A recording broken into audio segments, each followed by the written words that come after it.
নমস্কার সবাইকে। আমার চ্যানেলে আপনাদের সকলকে স্বাগত। আপনারা সবাই কেমন আছেন? আশা করি সবাই ভালোই আছেন। এই গরমে রোজ রোজ অতিরিক্ত তেল মশলার খাবার খেতে কারই বা ভালো লাগে বলুন?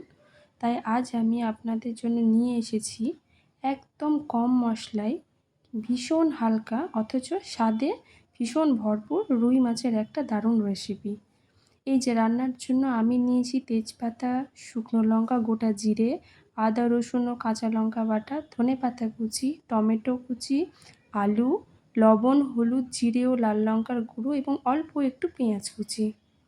এবার কড়াইয়ে তেল দিয়েছি। কড়াই গরম হয়ে যাওয়ার পরে তারপর আমি একে একে সমস্ত মাছগুলো দিয়ে দেব।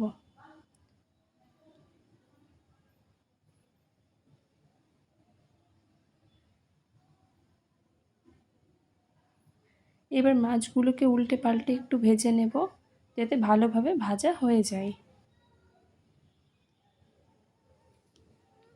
কড়াইটা তখন ভীষণ গরম হয়ে যাওয়ার কারণে মাছগুলো খুব তাড়াতাড়ি ভাজা হয়ে যাচ্ছিল।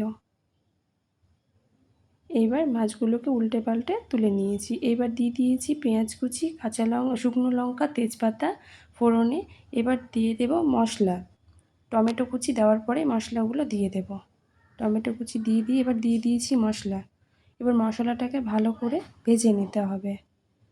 এবার এর মধ্যে দিয়ে দেবো শুকনো সমস্ত গুঁড়োগুলো, লবণ, হলুদ, জিরে এবং লাল লঙ্কার গুঁড়ো। লাল লঙ্কার গুঁড়োটা আমি কালারের জন্য দিয়েছি, আপনারা নাও দিতে পারেন। কষানোর পর এবার আমি জল দিয়ে দিয়েছি। এবার জলটা ফুটে গেলেই আমি দিয়ে দেবো এবার মাছগুলো। এবার ভাজা মাছগুলো আমি ঝোলটা ফুটে যাওয়ার কারণে আমি এবার দিয়ে দিয়েছি।